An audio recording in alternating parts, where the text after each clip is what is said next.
Hello, everyone. Welcome back to the Riff Raft with me, Limina, and my co-host David from the other side of the great, soon-to-be fractured country, Canada. Hey, David, how's it going?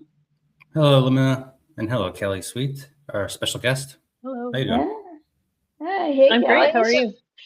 We're super excited. So, for the amount me and David talk about how fucked up the medical system is, even though it saved David's life last year, yeah.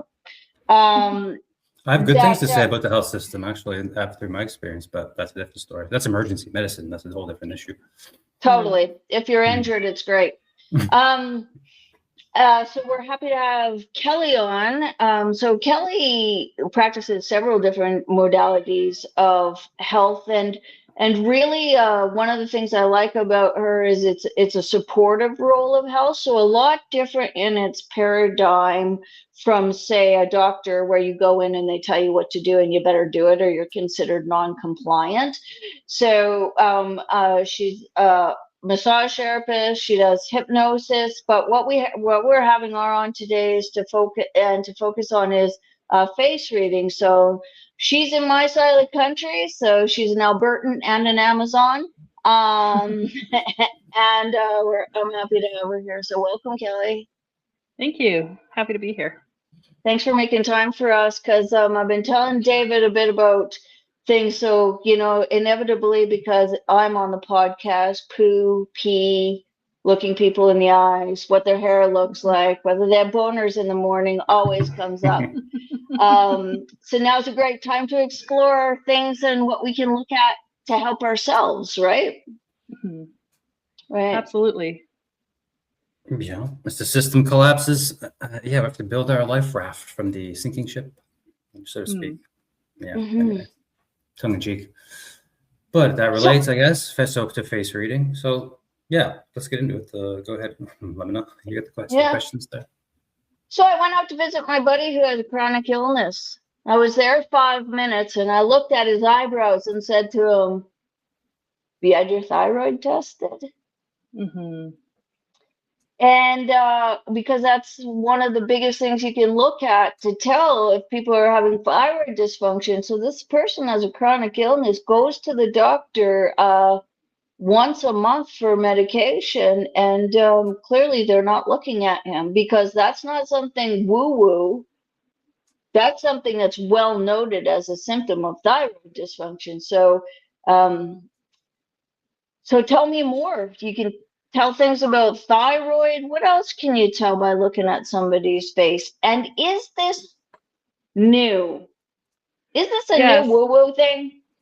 No, this is not woo-woo. And the medical community even has a term for the thinning light eyebrows. It's Hertog sign. So they Yeah. even have it for themselves. So if they took some time to make some kind of eye contact with you, they would see it. The one difference being for men and women is that women tend to fill in our eyebrows. Like mine are extremely blonde. If I didn't fill these in, you wouldn't see them, right? Mm. So and of course, because I do it every morning, if I went to go see my doctor, I'd be like, oh, they're filled in, that kind of issue. Mm-hmm. Yeah. But face reading is not new. It is as old as traditional Chinese medicine. They even did it to animals, which ones were the best ones to eat and breed. They could tell by the face of the animal. It's really cool. So it's not new. Ayurvedic has their own style. I recently learned that it's also tied to astrology. There's some kind of face reading with astrology. Like it's really in depth. It's Mm-hmm. not new. We all unconsciously do it. Government organizations use it. Interesting. So Yeah. Yeah. yeah. So it is quite interesting. Your eyes are obviously the window to your soul, right? If you can't make eye contact with somebody, the best place to start is eyebrows. Like David yourself, you have very straight eyebrows. You're a straight to the point kind of person, eh? Yeah. Straight to it. Yeah. Actually, Kelly, that's usually him just glaring at me because he calls me Big Mouth. Yeah, and Limina's, yours are very thick, so you have a strong constitution. You can push your body very far before your body will stop you and say like, "Hey, stop it." Like you can put a lot of substances into your body. You can push your body really far before you'll finally be at your brink.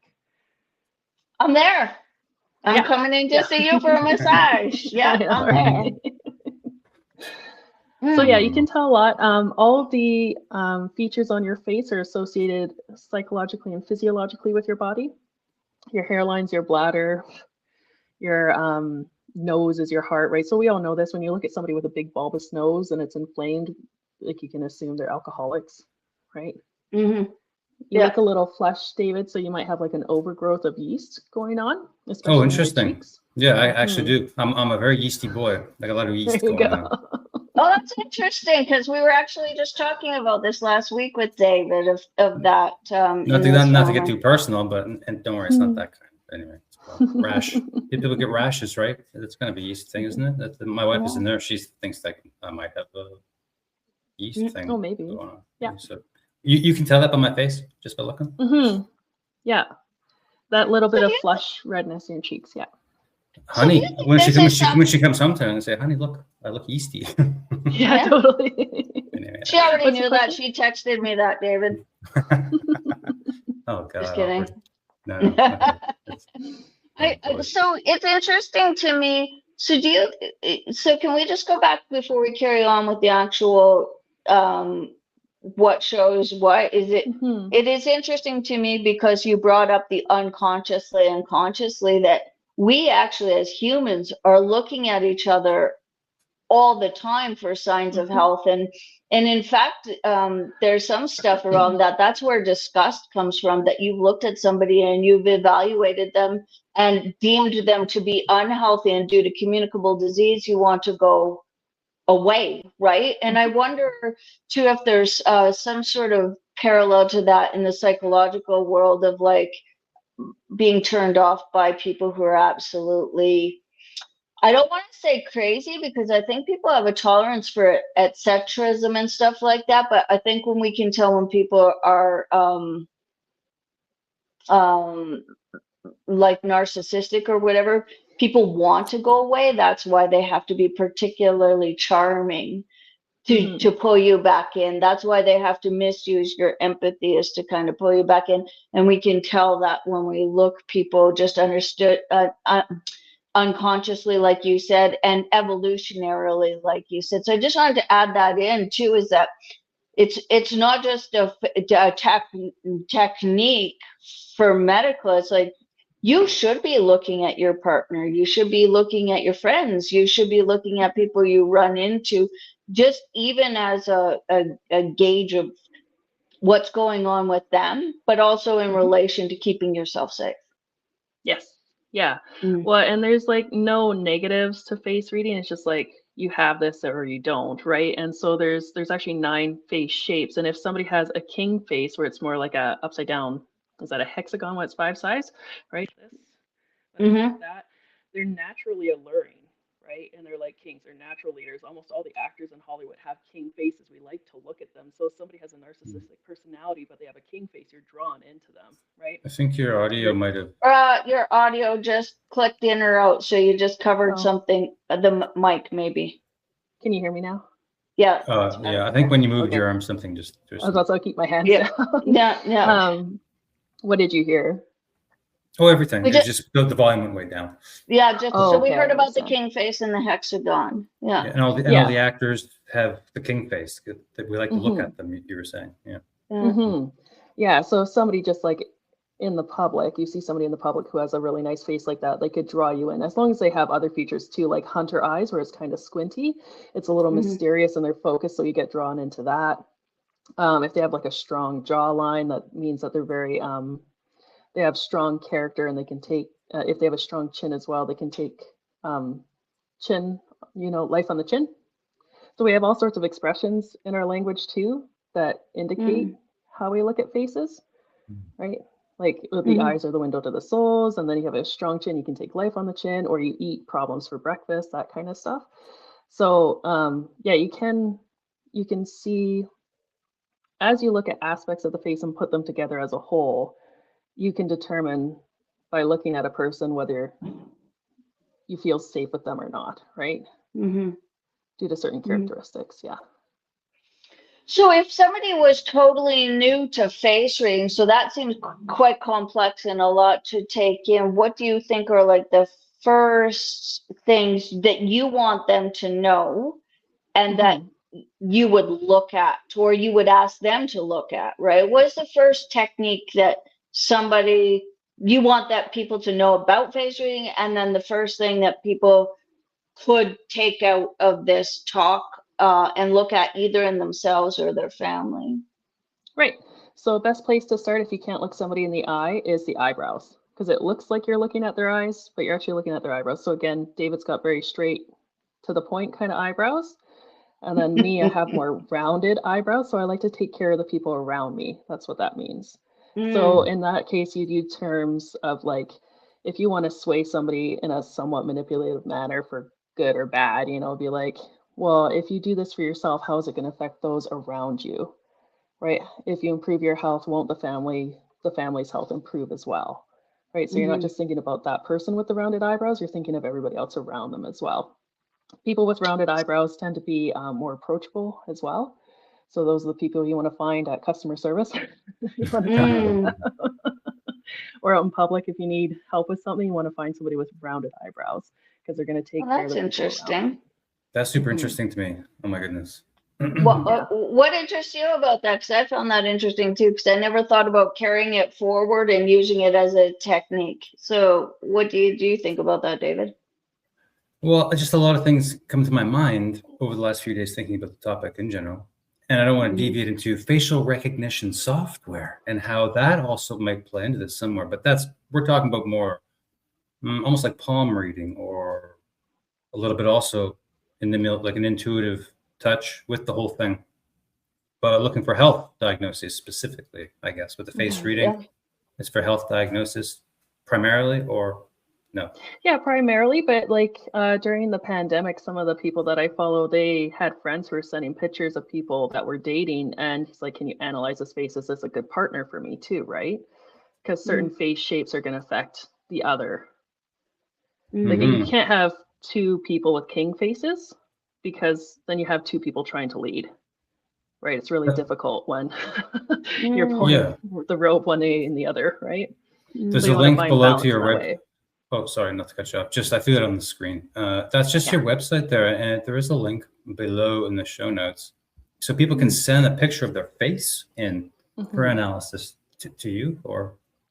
Yeah, so I just got to make the statement, the WTF, that's from Dr. Todd Frisch, who I learned this from. So that's the website that he's built for us to use for people to submit their photos. Yeah. And we take a frontal view, side views, kind of like mugshot, and then we go through the face piece by piece and detail it out. Man, I just thought after David talked about, you know, the face reading and stuff, like one thing I'm really realizing about AI, even when you use it to like write a letter or whatever, is that AI understands like things, right? Like maybe that the law is this or that, but it definitely doesn't understand people and how people work. And so like when I feel like when I'm talking to you already, Kelly, I'm feeling really compelled, just like when we were at the psychedelics, and I'm feeling like more and more about every facet of our health and our ability to diagnose and our ability to assess ourselves must stay human and stay in our communities. Honestly, everything that I've been watching outside of my own stuff for face reading, they all talk about this. Or like, you know, the surge of AI, the host will ask the surge of AI and how this is going to impact people. And do you think AI is going to learn all this? And it probably has already to an extent. But human connection can never go away. The more we develop into AI, the more we're going to need human connection. And there's something chaotic about human connection that I think only maybe humans understand. Right? That you can't write down, you know, that we don't, you know, that we don't even understand ourselves. Like we don't even understand pheromones. We don't even understand why we sleep. We don't understand why we pick the same shitty guy with a different name over and over again. We really don't. Right. You know, or shitty girl. So then I love the idea of having it within the community, having somebody that's accessible, that's not a conduit for pharmaceuticals or what have you, but we really have become reliant on labs, right? Like, what's my lab say? And it's like, well, how do you feel? I always ask people, well, how do you feel? What's different? But they're like, well, my lab said I'm fine. And it's like, well, okay, labs are averages, right? And they don't necessarily make sense anymore now that there's no male and female too. So if you do a lab on hormones and there's no such things as guys and girls, just try and figure out how good that lab is, right? So things like that, and there's parts of the body we certainly don't understand, that there is no scan or whatever that we could find it. Migraines are a great example. Most migraines are idiopathic, yet they are completely and totally debilitating for some people. So we have to have some ways to assess ourselves or help out our community that gives us some health autonomy away from the industrial medical complex. But I can see also that there's been such a campaign against like herbalism or naturopaths. It's all seen as woo-woo. So let's take some time to dispel some of the myths around maybe face reading and just health autonomy in general. Sure. Yeah, you're saying earlier, David, how it's kind of like palm reading. It's like people would equate it to that, and it is a bit of a party trick, you know. But it's just like anything else. When you learn how to read somebody, it's really just there is a certain science to it, but then there's art to it.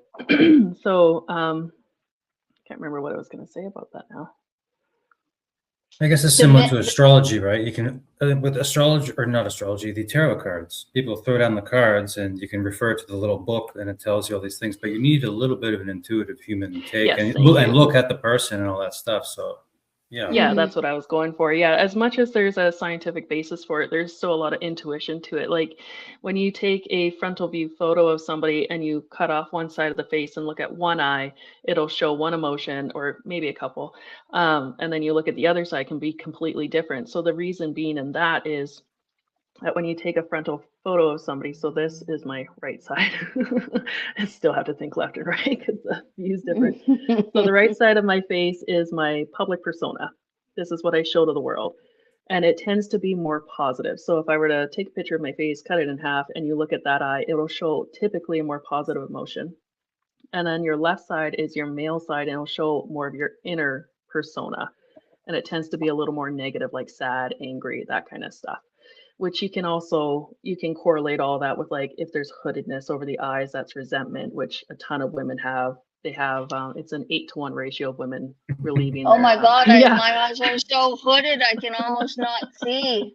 So it's an 8-to-1 ratio of women losing their gallbladders over men, right? Because we have so much repressed and resentment, repressed anger, resentment towards mostly men on our sides, right? I wonder why. Yeah. So there's a lot of correlation. COVID was a great example of this. So Dr. Todd Fish talked about this, how like 80% of his clientele who came in during COVID, your temples represent your spleen. And he said like 80% of the people who came in had hugely indented temples. So their immune system was just tanked. Okay? Jesus. So, well, I would think that well, you can see that people have changed, right? You know, it's funny that I look at people like I've gotten fat again, but there's a difference between fat and swollen. And sometimes I see people and I think, oh my goodness, you're swollen everywhere. And there is a difference between a fat face and a swollen face. And you can really see it in the hands, like between the wrists or what have you. And it's interesting to me that you brought that up, that actually after this mass inoculation of people, that you can see the differences in bodies. Yeah, I think that's a water issue, like the water element issue, having too much, and it creates that swelling and inflammation. Yeah. I can't stop thinking about face masks now. on how this might relate to this. Maybe it doesn't relate at all because the face is covered. I mean, you can't tell anything about anybody, which maybe is part of the whole the psyop. That somehow a T-shirt with Spider-Man chopped up and knitted into a mask for Johnny, who's 5, to wear to school for 8 hours, get filth and crap all over it all day long, go out in the rain. You know the story. Well, These sorts of masks. I wonder if it exasperated or disgust in everybody, because once you had that mask on, all the healthy people wore them, but it gave off the signal to everyone else that they were sick. And then you're disgusted by that other person because you don't want to be around sick people, just, evolutionarily. And you can see how fractured we all are, right?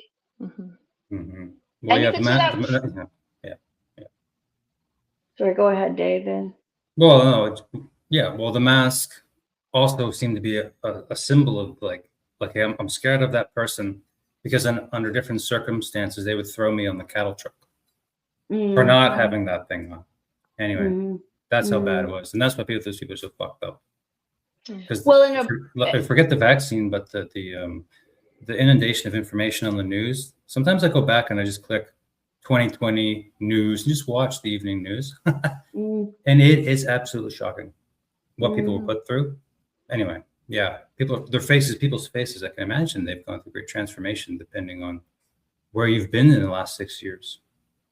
Yeah. And if we did that naturally, babies are always looking to their parents and the people around them. First, they mimic the faces, then they're looking for their mom and their smell. And all of that was broken in a whole generation of the ability to look at and assess the people who are in charge of their care, right? So to me, this all fits in, right? We do have an intuition. If we are trying to regain our humanity and our autonomy, we have to start looking at each other and then making decisions for ourselves about each other and about ourselves. It's interesting to me when a lot of people talk to me about their health and they make no assessment on whether their hair has changed, whether their hair has fallen out, except for that it's fallen out, but not why or what's changed. Or my eyes have changed color over the last 2 years, and I wonder if that's changed. Or one part of my eyebrow fell out when I was struggling with thyroid. Or if your skin starts looking saggy, or if the mucus, or I always say to people, I don't understand how you can pee and poo every day and pay no attention to it as though it's not a sign of your own health. And for men, I'm just going to say this, David, because I know it embarrasses the shit you want to do shit like this too. But men, if you are an adult man, you should be waking up with a boner more days than not. If you're not, something's going wrong. David's like, I'm just gonna look down to that. Yeah, no comment now. Yeah, I'll keep track of that. So there's a lot, and I think what I like about you is that like what you're doing, Kelly, is you're concentrating just mostly on the face. So do you think in what you do is partially you're looking at, but you're teaching people about themselves and what to look at? Yeah, for sure. You can totally show things to people. Like I had a client a while ago when they walked into my massage room and I saw their face, and nothing against them. They're very big people, lovely people, but they're very overweight and they're having difficulty losing weight. And they actually had like a rash around their mouth. So this is stomach and intestines on the face. And they had kind of like a rash, and I was like, oh, you guys have too much yeast in your intestines, and that could be affecting your ability to lose weight.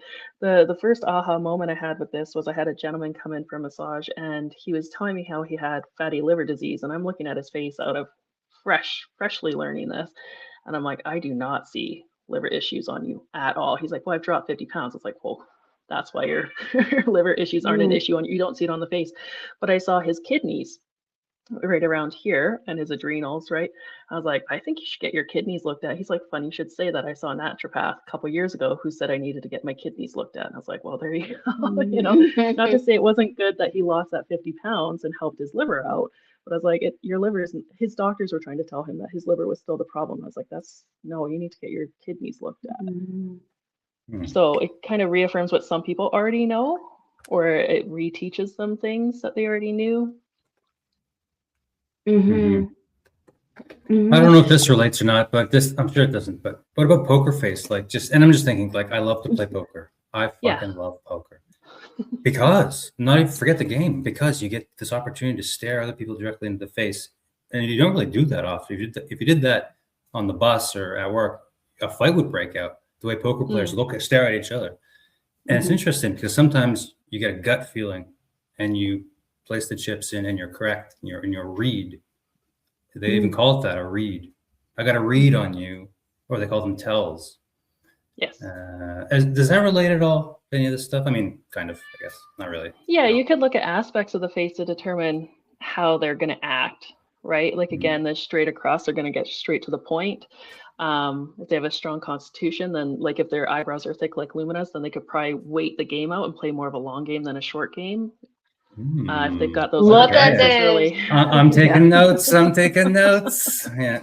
If they're not wearing sunglasses, I just want to say, I did not pluck my brows in the 80s when everybody had those little tiny pencil thin ones like Twiggy. So I'm just saying. In my school, the girls would draw them on. A lot of them, I don't know. Yeah. Not me. No. And if they have those hunter eyes, those narrow focused eyes, right? It's kind of like a hunter. They're on the hunt. They're focused in on what they're doing. So if they're not wearing sunglasses, you could see that. Noses, the width of your nose bridge will also tell you. So if somebody has I don't know if you can see it. If you have a really narrow nose bridge that's long, those again are like people who are straight to the point, hyper focused on things, right? That's me. Yeah. Very skinny. Hyper focused. Yeah, you've got a strong long nose. Yeah. You've got a strong nose though. Okay. Strong. That's good. That's good, strong character. Yeah. Hey, turn to the side. Give us a side profile, David. There you go. There it is. There it is. It's good and balanced. You've got a gourmand, fleshy end nose, so you like quality over quantity. Yeah. Oh yeah, definitely. Oh yeah. Yeah. The good chocolate. Yeah, spend a little more, get the good stuff. Yeah. I'm sure you notice with a lot of poker players too, they're probably rather thin-lipped as well. Yeah, it's hard to tell because they're in a more emotional states. They're trying to be deceptive or trying to hide their true feelings from you. I guess it's a little bit different but yeah. I mean, I don't know. I always look at the pulse on the neck and stuff and watch their breathing. Just like if you're taking someone's pulse literally, like a doctor taking the pulse, you're counting their respirations at the same time, but through your peripheral vision. So yeah, I don't know. All of this, it is a milieu. We're talking about humans analyzing each other without the fucking goddamn doctor or the psychologist or the psychiatrist wasting everyone's time with their bullshit and indoctrinating you and drugging you and becoming a customer for all that stuff. So yeah, that's sort of to the point. So yeah, it all relates, I think. Humans humaning, as Limina says sometimes. Humans doing. So one of the things I like about these different modalities is that the responsibility ends up on the person. I think part of the problem that we get into with the industrial medical system is you go in, they do a bunch of labs, which makes a whole bunch of money, and then pretty much the only thing on offer usually is a pharmaceutical. But you're giving people some information, and maybe do you give suggestions, or does the majority of the health still lie on that person to do the responsible thing for themselves? And then how does evaluation and follow-up happen? Because the changes would be quite subtle in the face, I would think, hey? They can be subtle or dramatic. Yeah. Because you can even change your face shapes over the years, right? Jim Carrey went from like a king shaped face to more of a tree face, more rectangular, just by changing his mindset, right? When he was Oh, an I actor, thought he was that's the center because of they killed attention. him and put in a Yeah. body double, actually. There's that too. Before all Just that shenanigans. I'm just teasing you. I'm just teasing you. I don't know. But When he went off the cliff, right, about a decade or so ago, he got more spiritual. So he got into more of introspection than being extroverted and needing to be charming and to be like looked at, you know. Mhm. So what was your question again? Sorry, I go on little tangents and I forget. Oh, just that when you do face reading versus like the medical system, what they do is everything's industrialized from the moment you walk in. The labs go to someplace else to be a moneymaker, and the only thing on offer is a pharmaceutical, and they're responsible for your health rate straight away. So it's like Right. in this modality, you're helping people look at signs of their health and what could be possibly Right. the issue, but it's actually up to them to take that Yes. information and then find a modality to bring their health back or bring them back into wellness, right? Yeah, it's not like massage where I can put my hands on you and help you in a half an hour, right? Like it's really up for you to do the work. I could point out what I think I see is wrong and what you could like tonify if you want to use traditional Chinese medicine words, what needs help and where you should like probably cut out some sugars or some carbs or something like that, or add this nutrient or this supplement, right? I'm not allowed to diagnose you with anything, even as a massage therapist, I can't do that. So I can tell you what I see, and it can be up to you to be a guinea pig for yourself. And I don't mind labs. I like to see labs just as a metric, but I understand your conflict with them. So it's really up to the individual. I can just point out certain aspects of what's going on. A cool one that you can see in the eyes actually is if your pupils are unlevel, it indicates inflammation on that side of the brain. So anybody who's had a TBI, traumatic brain injury, you can see that in their eyes. There's also coming to light that Oh, there may be an David has emotion. one. David Yeah. has a TBI. He had a stroke last year. Let's Yeah. see, David. It's really awkward on a podcast, but But I don't want to talk about boners and my rash, and my Oh, shit come and my on. piss unnecessarily on the show today. Yeah. But it's okay. Okay, well, maybe the nose keep to the Well, it eyebrows. does make Yeah. people uncomfortable, but those are all signs Yeah, of your it's own life. health that you could do without waiting 2 weeks to go or 2 months to go in to see a doctor. And the thing that you have that doctors never have is that evaluation over time, right? So what was it like 3 years ago or 3 weeks ago or yesterday? They're taking a snippet of a lab that happens once every time you see them. But with some of these evaluation tools, like your face or like your iridology, you have an ongoing assessment as often as you want. Yeah, and you can see the changes rather fast in the face, right? So the other thing with the eyes being unlevel is it can also indicate an emotional traumatic brain injury, right? It doesn't just have to be physical. So there's more and more theories coming out about this, and Dr. Todd Frisch and Dr. Amen are actually working together on this with PTSD veterans in America. They're working with veterans to do theories and studies on this. It's really cool. So if you can't remember one good time where you knocked your head, but you do have unlevel eyes and pupils, then it can indicate that as well. So reducing your inflammation, however you want to do that by improving your diet, getting more active, anything like that, right? Adding in some supplements, taking out some foods, adding in some activity, you'd see it rather fast on the face. Like I said, they do use this in traditional Chinese medicine and Ayurvedic medicine. They just look at you and they're like, oh, this, and this is what you need. Okay, I got a rash in my armpit. It's been there for 3 weeks. It won't go away. Okay, let's just get it all out. Let's just get it all fucking out of here. And I showed it to my wife. She's a registered nurse. She knows some things. And plus, she's into homeopathy and all the other shit. So we're looking pretty good on the diagnosis front or generally. And she says, what you got there, that's yeast. She says, stop eating so much sugar. What do you think? Is it a sugar? Stop eating sugar, the rash goes away? Because God damn it, I'm putting tea tree oil all over the damn in the armpit daily. Anything to do with the skin is also liver related. Right? Liver. Okay. Yeah. So I would say cut down on your yeast. There's like sprays you can get to reduce yeast or pills or whatever, right? Like you can bread? Take that. You mean bread? Like yeast? No, not bread. Well, how do I like cut back? How do I cut back on yeast? Tell me what to do. well, like like your bread and your sugars. Bread and Anything sugar. that's going to Okay. cause yeast in your intestinal tract, right? So if you cut those down and do a liver support, you'd probably see a difference. What's a good Anything liver that support? I just found a liver support from Amazon. I think it has like ashwagandha and stuff in it. So those herbal melodies, Well, but anything you see on the Facebook. I think cutting out the related. sugar and bread would be a big one. Big one. Mhm. My stomach Fasting- always gets trimmer whenever I stop eating bread. Fasting works can for really some help. people. Yeah. Coffee enemas, Oh, Jesus. water. Yeah. Nobody drinks, drinking good water, not shitty water. We have a well. We have good water, very good water here. Yeah. Actually, we're very lucky. We have a drilled well.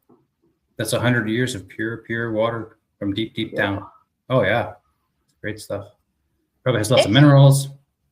You have lots of ahead. minerals? No, Well, I'm listening to you about your well. Oh, I just said probably the water probably has lots of minerals, I guess. Mm-hmm. Untreated completely. Mm-hmm. Yeah.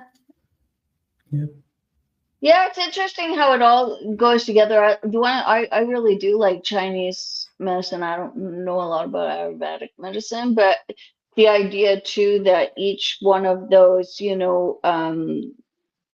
Ailments. organs also has a feeling to go with it, or a psychological issue that you might be having. It's all related, and I think that's what I like too about these different modalities of self-assessment is they're not static.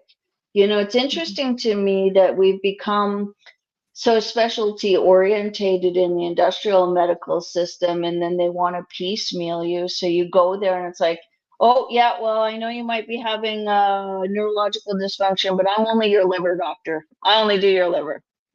And I only see that bit of you. And really we're such a complex system that the interface is so close knit that how could you ever possibly take one thing out? And they're only taking the one physiological thing. They don't see the whole of you emotionally, or where you are in your community, or the physiological piece. Like, there is no way that the liver falls out of functioning without taking a whole bunch of stuff with it, or a whole bunch of things precursing it, right?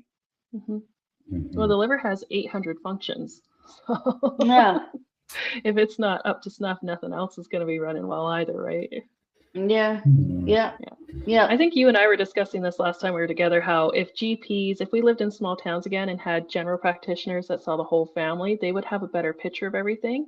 And I think if they were to just take this one part of TCM of reading faces and knowing the elements, how to keep those in balance, I think you'd see a drastic change in health. Yeah, and you know what, now with the record taking and the computers too, I was assessing my own practice, and then thinking about it. I did a Mouthy Monday video that I'm putting up this tomorrow about, is that you go into your doctor now, and for years since they stopped touching you, they've stopped touching you. One, they rarely touch you or feel you or look at you. So you'd leave and then they'd take their notes. But then probably about 7 or 8 years ago, they brought in these databases. So now as they're talking to you, they're looking at their screen and typing the notes, right? But at least when they're typing the notes, they have some sort of reflection about what's going on. They have to think about what you've just said for symptomology. Now you're going in, they're not touching you. You're lucky if they look at you, and AI is taking their notes. So you're not another thought. But you think about how you studied in post-secondary or even high school. You read the information, you thought about it, you took the notes, right? Like, note taking is a way for you to synthesize what's happening in your world, and we have none of that now. None of that. I know I ended up in the hospital in Belize once, and the lady did very comprehensive physical exams. We'll just leave it at that. And she actually said, when she came back to give me the medication I needed to take, she said, you know what, your guys I had an opportunity. Her name was Dr. Valentine. I had an opportunity to study in New York free, and I didn't. I went to Cuba because the thing is that they rely so heavily on labs and what have you. They don't really get to know the human body. And she told me straight up, if your doctor ain't touching you, they're not doing their job. Mm-hmm. You know, and that's really interesting because I feel like now not only do they not touch you, they don't look at you. Mm-hmm. I think this is why people lean towards like spiritual healers or shamans and stuff, because it is more of a intimate experience and this person's putting their time and thought into you, right? And they do have the knowledge of what they typically have the knowledge of all the medicines from, you know, what we've derived all of our pharmaceuticals from is what we used before. So You're right. Yeah. And what you're eating, like I was thinking about this, like you have crazy people like vegans who are all politicized in their whatnot. But I'm just thinking like getting serious about the diet. Yeah. Not too serious, but like thinking about it more a little bit. Mhm. Where are you getting that stuff from? It's interesting because I know somebody who went full vegan, but she would make her own tofu and everything. She made everything from scratch, and she dropped a ton of weight. All her redness in her face went away. Like, she looked phenomenal. So we have to keep in mind that, you know, there's all these trends of like carnivore and keto and all this, but everybody is different. Like, I can't fast for any length of time and lose any weight because my thyroid is out of whack, right? Until that's balanced, I can't really fast for any length of time and see good results. Yeah, finding a good diet. Not to say anything bad about veganism, of course. Yeah. I'll say it. I think it's silly. And probably on And honestly, all the meat, the full meat, 100%, the Jordan Peterson all meat diet, I think this is silly too. is also unattainable long term. But what I find is when people make a change, whether when they go for like the Mediterranean, or let's say they go vegan, vegetarian, carnivore, is what they do initially, why it works is because they eat real food. And if we could just stay in that realm of like, hey, let's eat food. Let's not eat a whole bunch of processed junk from a box. Then most people do better no matter what the overall platform that they use, the basis of it all, the root basis of it all, when they first make the change is eating food, like vegetables or meat or dairy or something like that, right? Yeah, it seems to be a question regarding diet of like interest and paying attention and having that mental space freed up to pay a closer attention to what you're eating a little bit. Do that little extra work, maybe drive to the farm and I don't know, figure out something. Yeah. Figure out something. But and then North America just isn't the greatest for being where the Alberta is really bad for it too, is the 6-day work week, right? Like we just work. Yeah, We're not really good at having a moderation. When I was in Japan and I opened my host family's fridge, there was nothing in there. There was like maybe some juice and some condiments. They made their meals fresh every single meal, every single day, right? They walked to the market. Yeah. So I've noticed whenever I go on vacation, almost always to an island, and I eat fresh every single day, my inflammation goes down because it's not creating that histamine response too, right? Whereas we do food prepping here, right, for the whole week. So we eat this food that's slowly dying and building up histamines that builds up inflammation in our system as well. That's a really good point. So do you see differences then, like, I guess geographically or culturally between people? Then does the face reading shift, like would a background, I guess, count in the face reading and how you read the face, if that makes sense? No, not necessarily. The only thing is like African Americans, some like their nose isn't necessarily diagnostic because lots of them tend to have bigger noses, right? So there's certain portions, but no, it's pretty what's the word I'm looking for? Encompassing for ethnicities and people around the world. And then of course Asians, sometimes they have just like the monoslit, right? But it's still like you can still have puffiness and droopiness there. So it doesn't really affect it. So what's the thing you think you see the most? So if people were going to take a takeaway from today, so we kind of, firstly, we've gone over the myths. We've gone over that this is a long-standing modality to understand health. What would you say the first thing a person should look at in themselves? You said the eyebrows, but what about a person? Like for me, I see skin is a huge deal with people now. Yeah, skin's a great one. Wrinkles are a great place to look. A lot of people want to get rid of their wrinkles, but if you have wrinkles across your forehead here, and say they dip when your face is at rest, if you have wrinkles, if it dips here, that means you're pooping uphill. That's your transverse colon, and you're working hard to go to the bathroom, right? So you'd want to Jesus. tonify your intestines somehow. These are liver lines Whoa. here. Where's that? Where's the liver? In between your eyebrows. So Oh, those your couple 11s? lines. Your 11s, yep. So you can have 11s or you can have 3s. 11s like hyper focused. If you have a third line in the center, then your perfectionist tendencies. But that indicates liver. And I have like a little mole there. And so when I had a reading from Todd, he's like, well, you probably have a bit of fatty liver. And as I've changed my diet, that is getting smaller and less colorful. Oh, I'm that's pretty sure. interesting. Yeah, I'm pretty sure when I was at my healthiest weight, around 200 pounds, that was gone. I can't quite remember. I have to find some pictures. Indented temples, again, is your immunity, your spleen. It also represents your ability to be happy. So I'd look at that. Like you can look at pieces, but you also have to look at the whole. So if somebody has indented temples, eyes that kind of droop down, these lines that go past your mouth, the corner of your mouth, indicates that you've been under stress for a long period of time. And then if you have sunken cheeks, then you're lacking vitality. So you must see that a lot now. Like people are super stressed out. Yeah, most people are just falling asleep on my massage table lately. Their nervous system's just wrecked. People never look at each other anyway. I don't look at people hardly at all anymore. Just like maybe because I see naked bodies all the time. I'm always looking. Oh yeah, you're a massage therapist. Yeah, you work with people a lot, I guess. Yeah. Well, I have to look at their face for pain tolerances if I'm doing special tests and stuff to see if they wince or not, right? So the people get naked during massage? Because I get a massage every 3 weeks, but I've never done the naked. I mean, because I'm always like, honey, no, don't do that. She's like, why don't you she says, I just get naked, my wife. And I was like, why don't you just get naked?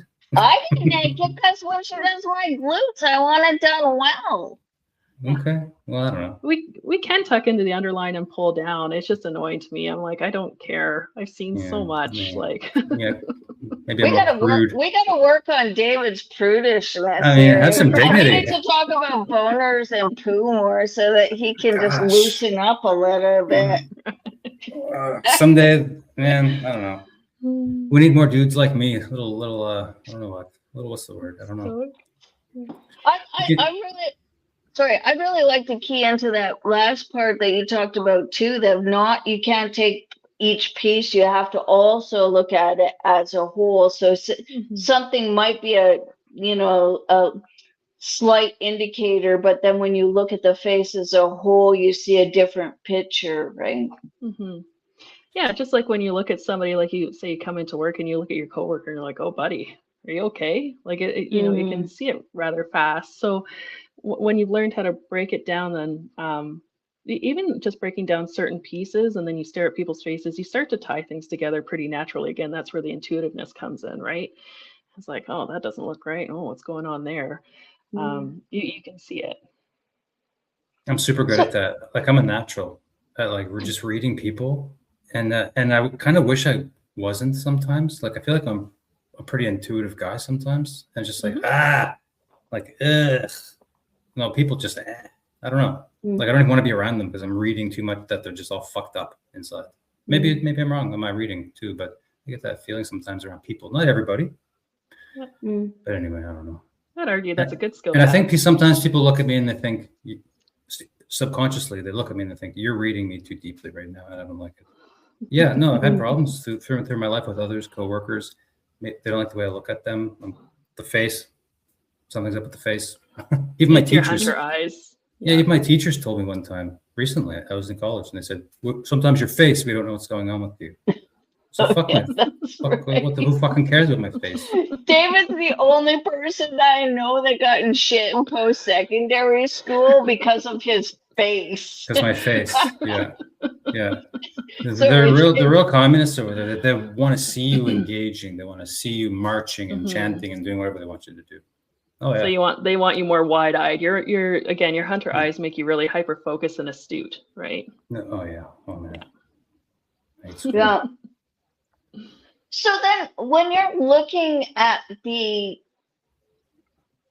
the whole of uh someone's face, like sometimes people don't want to hear what you have to say. Like I've been a counselor for a long time, and now the new counseling is to say you're great at everything. Everything's your parents and trauma's fault, and you'll figure it out. Now we're 50 years from now, but I'm prepared to take $200 an hour for the rest of your life to help you figure it out. Mhm. Like, I guess I'm wondering with this modality, it is it refreshing? Are people coming to you because they want the truth? Is it an easy thing for them to work on, or else it wouldn't show up? Or is it how you explain, or is it because you're actually making an assessment of their own body that they can also then see? Like what I guess I'm wondering about outcomes. Yeah, well, I haven't had a lot of outcomes, unfortunately, and I think it's because it's kind of like massage where it's rather vulnerable, right? Maybe because we don't look each other in the face anymore, but like I don't get a lot of. I just do it. I just do it for my own fun with clients and people out in public. I'm like, oh, this, that, this, that, this, that. But when you start to point things out on people's faces, they kind of like, don't tell me, you know. They don't necessarily want to know. Yeah, I could see that. Like your nose, the shape of your nose really tells me a lot about your personal business and your health. Like it's almost like ugh, like I wouldn't want to be just people diagnosing me walking around. Yeah, that's the thing, and I blurt things out a little bit. Like when I was in the airport coming home one time, this beautiful woman, she was like 80, 88. She did not look that age, but she had on her ears, she had 2 slits on her earlobes, one on either side, which indicates a heart problem. But I didn't see anything else on her face about it, so I asked her, "It's like, does anybody in your family have heart conditions?" And she's like, "No," and I kind of freaked her out a little bit. That wasn't my intent, but she had a line in each earlobe, and so it indicate her mother and her father's side both had heart conditions.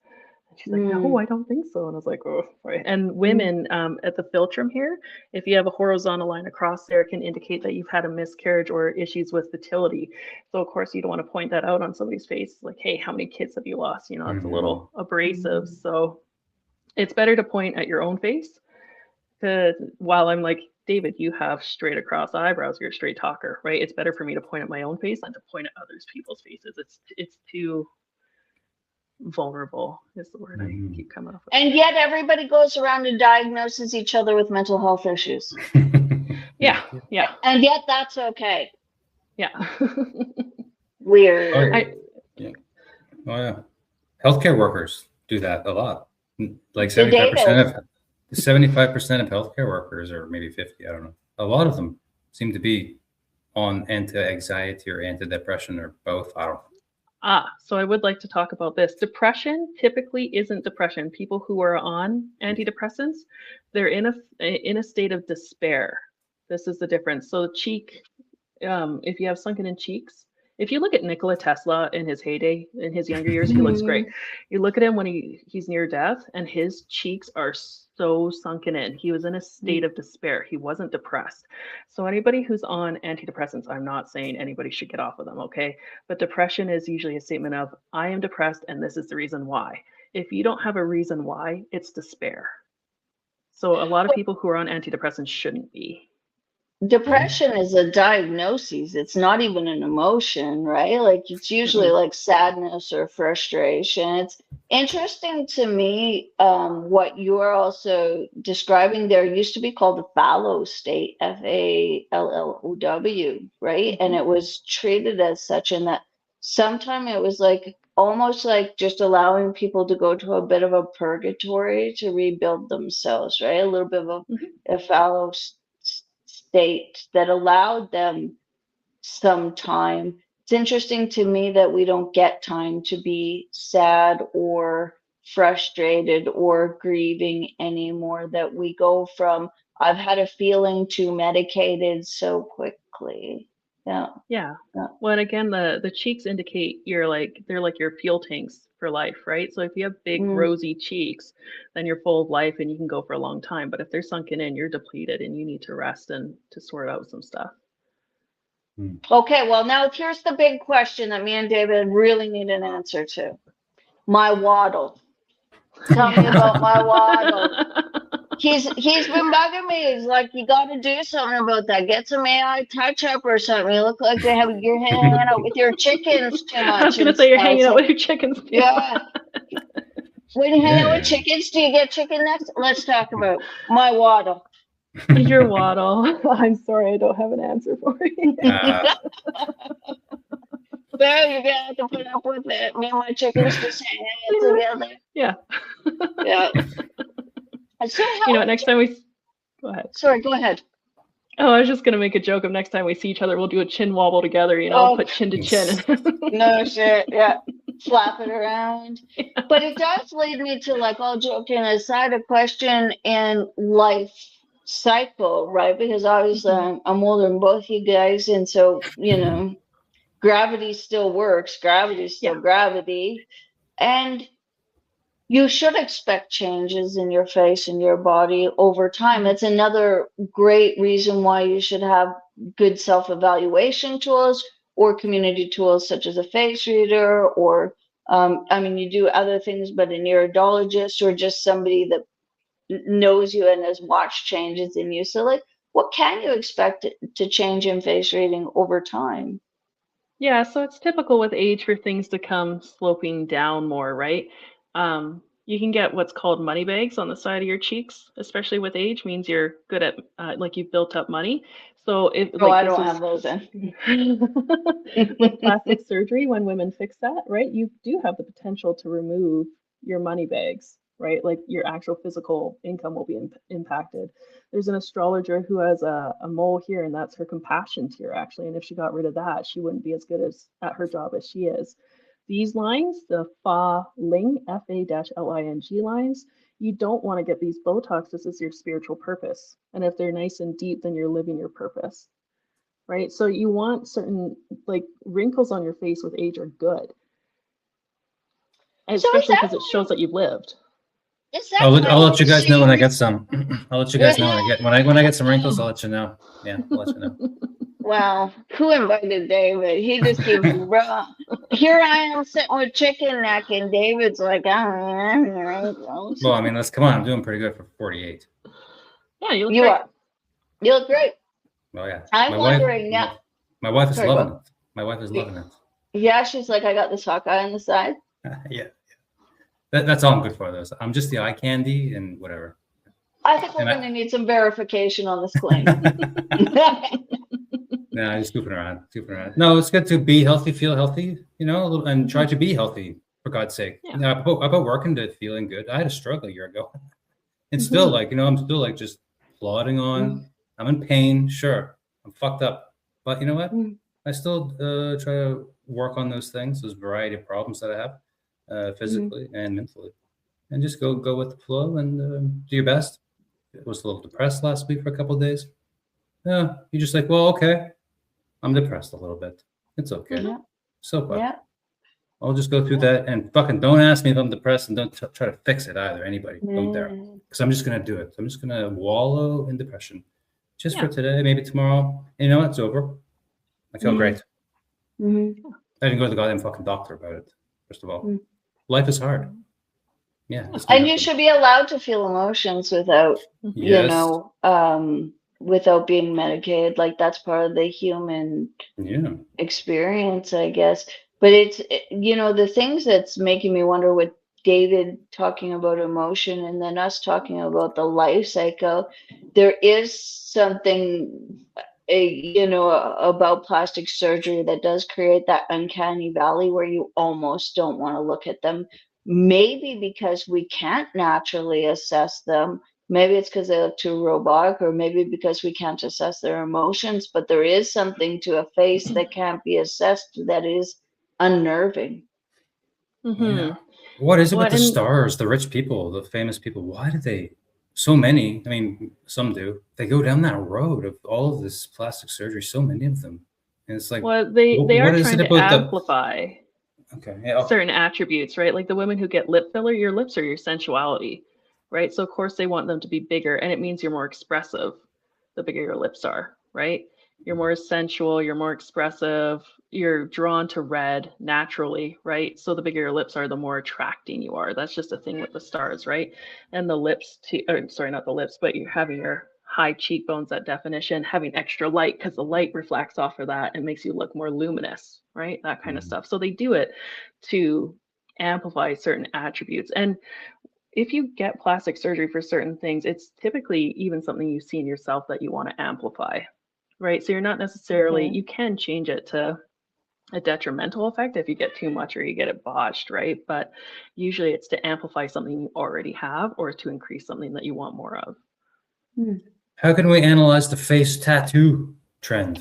There's a lot of people with fucking face tattoos, and hey, I don't care. Go ahead. Yeah. But I mean, oh my Yeah. God, really? That I can't help you with. Like, I don't know. I just thought maybe there's some subconscious, maybe reason they're trying to cover something up. Because Well, it's when I lived in New Zealand, face tattoos, the tamoko are fairly normal for the Maori there, and man, you talk about amplifying what they want. I mean, you could see their lineage. You should be able to tell their lineage back to the canoes on it. So I think it depends what kind of face tattoo you're talking about, right? Like, yeah, sure. I just think all the crosses down your cheek to denote the years you were in jail is probably not your best foot forward on your face, but I don't know. I'm judging that way. Yeah. Anyway, side thought. Yeah, so maybe I could ask this. It's like, okay, we're coming into the last bit of our time together, but what can people expect when they come into, like, let's say they want to come see you or get into this or be taught by you this modality?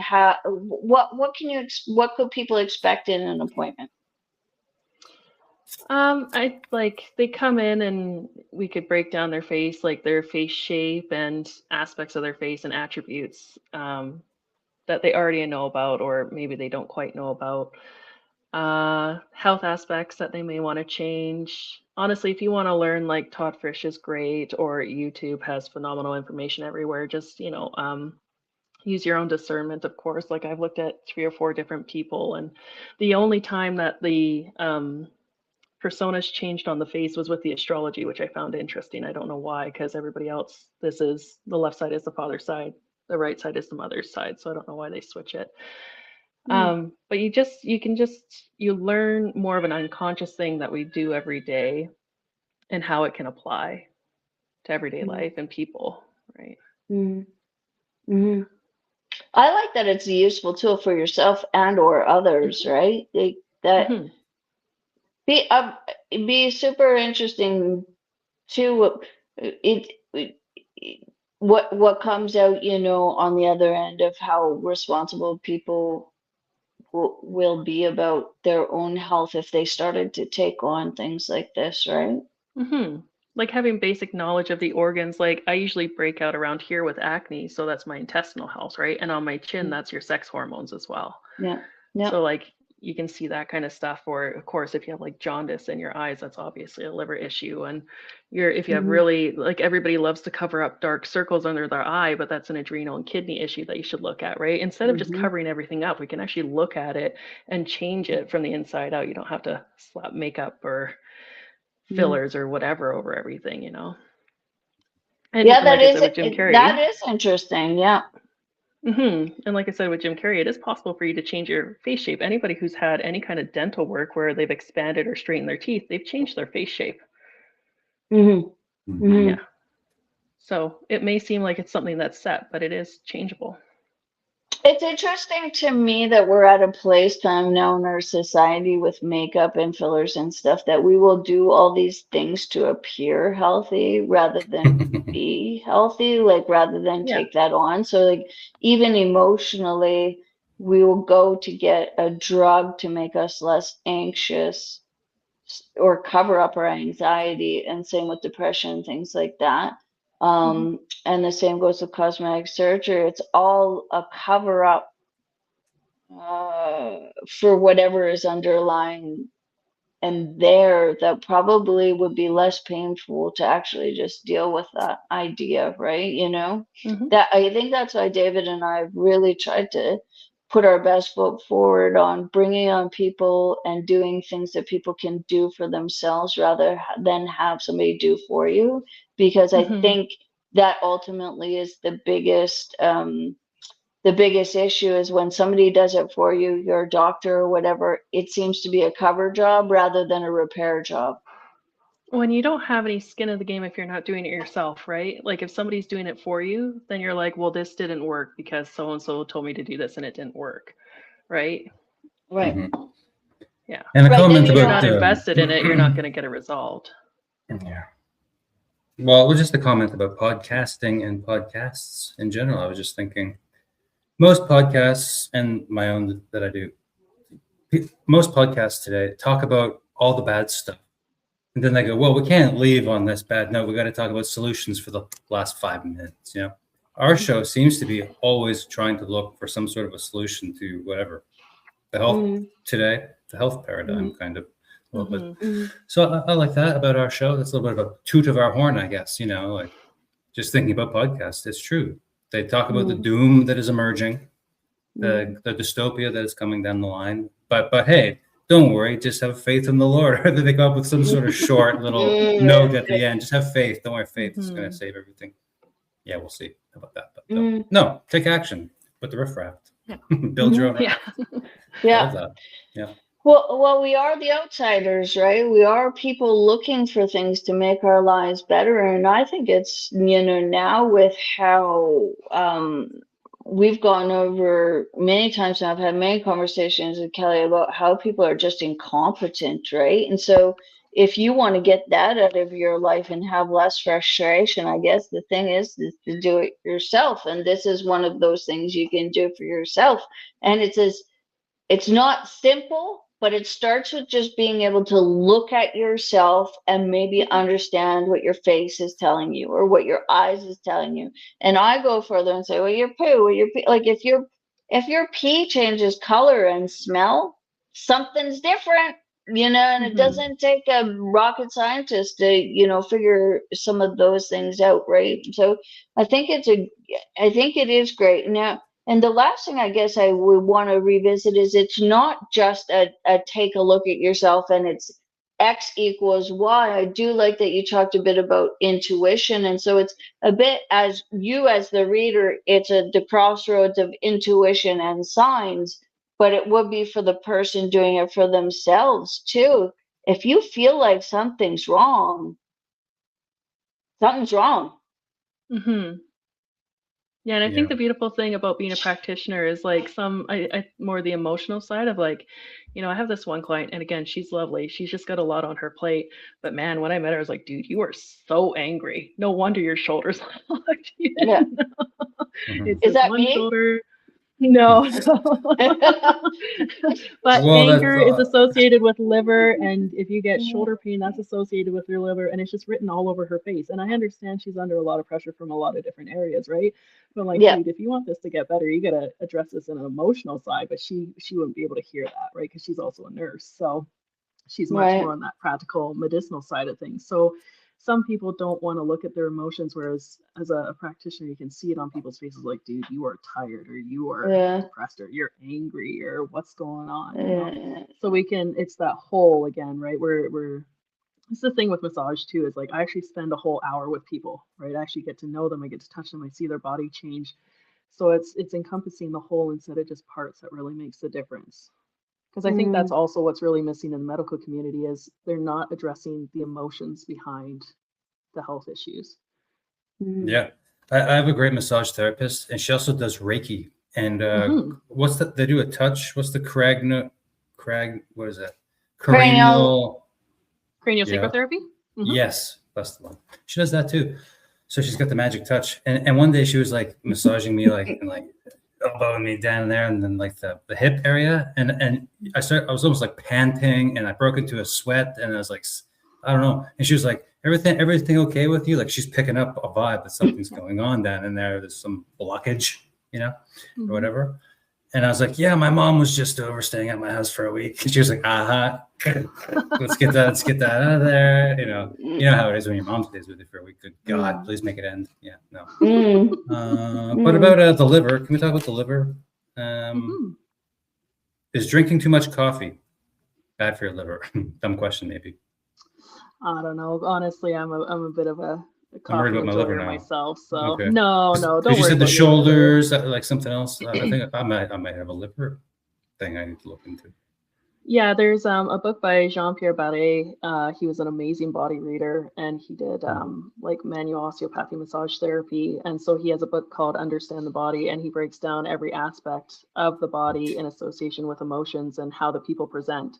And that's one of the things is, especially on your right side, because that's where your liver is. If you get a shooting pain up into your scapula region and it's constant, never goes away, then you should usually address your liver, like a liver support or a detox or something like that. Can help with the physical pain, right? All right. Gait. We didn't bring up gait, but I was thinking about gait. Also, you can read people a little bit from their gait, huh? Because there's AI walking. software that can read the gait of people and how it's going on, like in China. Yeah, they're going to read us all very soon. Everything. Oh yeah.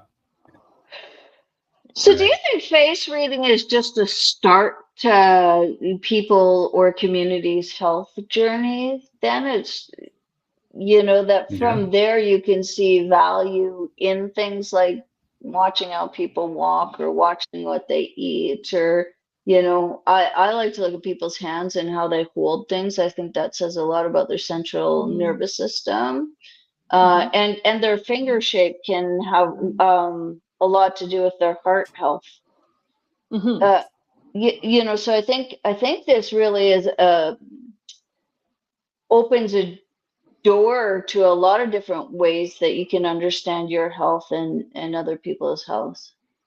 I think it's a great way to start reconnecting with people and being like, oh, I see this in you. Oh, maybe you need support here. Like what you could read on somebody's face if they're sad or something, be like, can I help you here? Right? We can regain that human connection. You don't just have to look at it as you need to do X, Y, Z to improve your health. Sometimes it's just like, oh man, you look real sad. Do you need to talk to me, or do you need a hug or something? Right? This is where it can maintain a human connection. That's important. That's huge what you just said. Now, I was thinking of that also, but you worded it just sort of perfectly how I was thinking in the background. This whole conversation, because when you stare at someone else, you're also staring at yourself in some sense. And if two people are staring at each other, then there's a lot going on there, and that's rare, isn't it? I mean, I guess. Is it? Yeah, it's rare, man. In my life, it's rare. Most of the people I know, it's like, oh God, just leave me alone. Don't people are really, everybody I know besides my wife. Everyone I know almost is just like, God, just don't even want to look at you. Anyway, it's fine. But I think they don't like me it's just like a great open door and a blank canvas to start seeing each other again. Yeah. I do need to learn that skill also, though, to accommodate others, even if you find that you're not interested in being around them and you have to be around them. I what David said there about connection, you wonder if it does reinforce connection with people, to look at each other again and to understand and to have some sort of compassion when you are looking at them. I think there is something to when we reconnect with these modalities, we reconnect with ourselves, because the industrial complex, it ruins our autonomy. Like, there's no path to health outside of them. And it's also dissociative. You can't understand yourself without them. Same with the mental health. And if we get back to things like this, not only are we reconnecting, with internally with ourselves and our health, but we're reconnecting with others, right? Oh yeah. Yeah, if you're staring at someone and you're scanning them and you're just trying to figure out something with them, you drop your own agenda in that moment. You just interesting. So it's almost like altruism in some sense. Yeah. You're feeling what's going on with them. And you drop your own business. Even if it's someone you don't like, if you're going to say, if it's a health emergency and someone you don't like falls on the floor, you got to drop what you don't like about them and just look at them in a very intuitive, reaching out with your mind into them to see what's going on. Look at their face, all that stuff. And a desire to help, right? And a desire to help. Desire to connect. Yeah. But Profound. Really. I like that, David. I like that. Despite you're a straight shooter. Well, straight shooter. Yeah, yeah. Well, there are meditation practices where two people sit on like a meditation cushion and stare at each other straight in the face, close range, Really? and ask like questions to them, like You who act are as you? mirrors to each Yeah. other. Yeah, mirrors. That's right. Yeah. Yeah.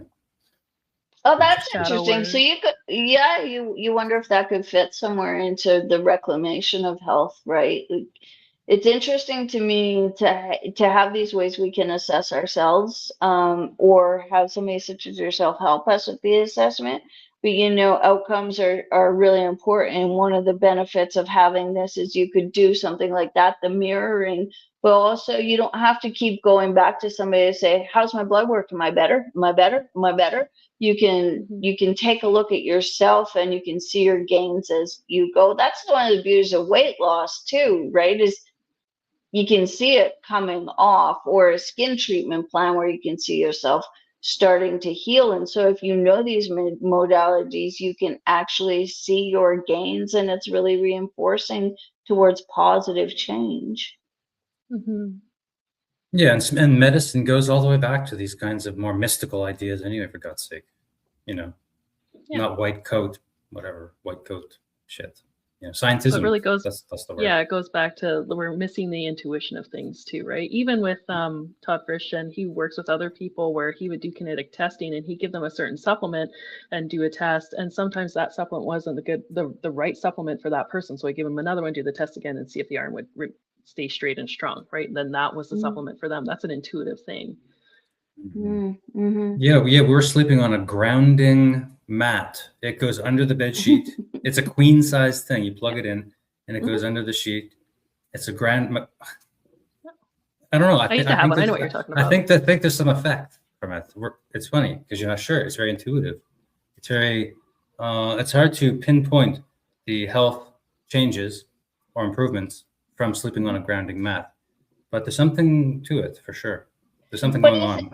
But isn't it interesting that we feel like we need to justify? Like, you've brought up the grounding mat a number of times, David, and obviously you feel like it's beneficial, but it seems like you're still waiting It's for just funny somebody 'cause to it's woo-woo. verify it. Yeah. And that's Yeah. that disassociation that we've been taught Yeah. is you need that to be verified that it's good. And so I would just say to you, David, is like, I think you know your body well enough, and you and your wife are health conscious enough to know that if you're finding benefits about it, then there's benefits about it.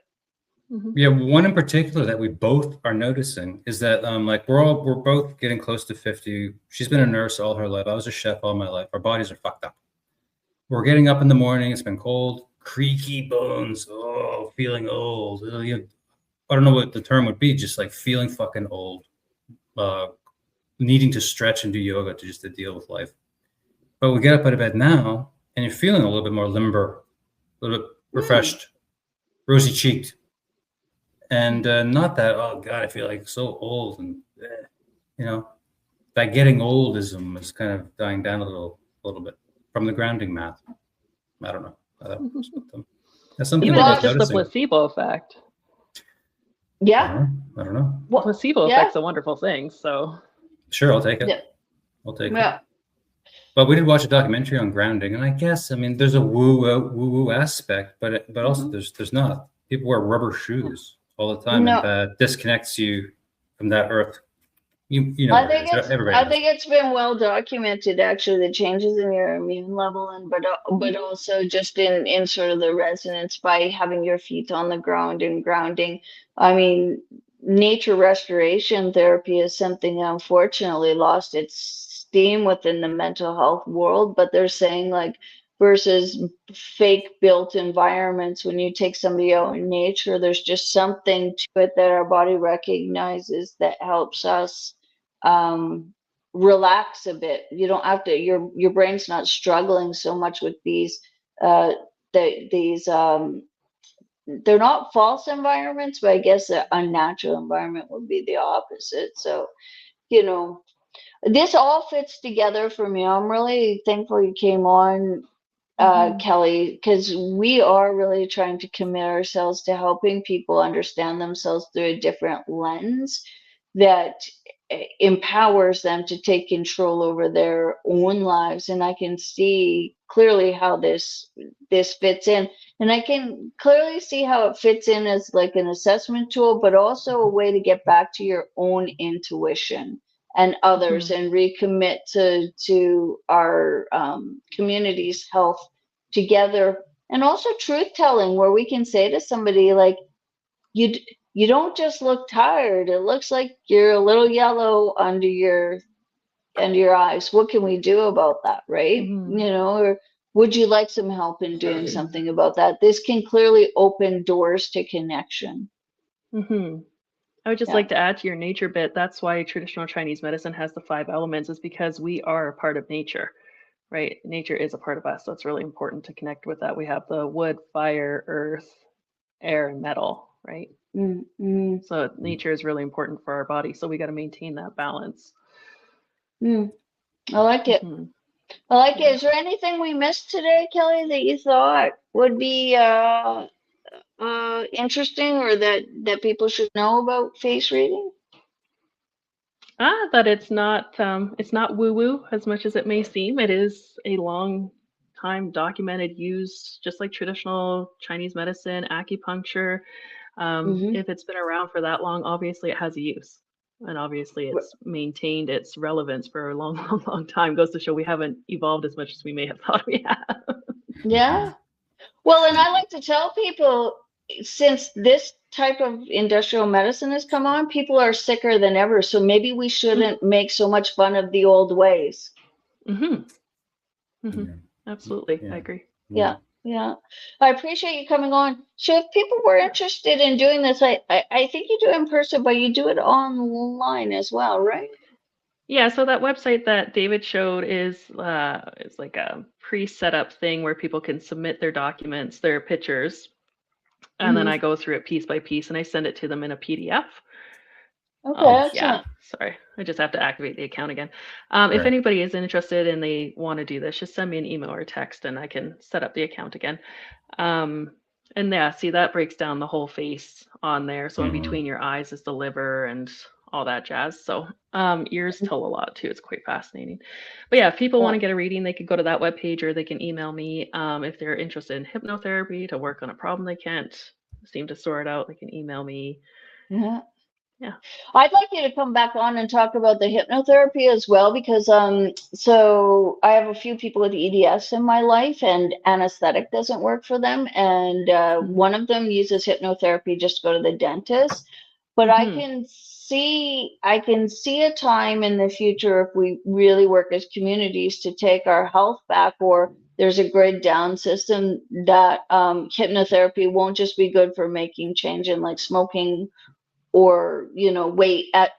It is, but also as a prepper pain technique, right? Yeah, there is that possibility. The kind that I do is really to solve the root cause of a problem. Like, you're not a smoker because you're addicted to cigarettes. Something's causing you to smoke. Right. Interesting. And you are likely unaware of it until we have a conversation about it. So there are definitely those people who use it. There are people in our group who are doctors who use the hypnotherapy for different aspects of their practice, for sure. Oh, interesting. Yeah. So great. So in the show notes, we've got all the links for Kelly if anybody's interested in getting in touch with her. I really appreciate you coming on. Hopefully next time you come on, you have a solution to my waddle, which I'm and my rash. No, I'm joking. We'll get an update on David's rash, of course. Treat your liver. Thanks again for coming on online, Kelly. We really appreciate it. Thank you. Okay. It was fun. Thank you. All right.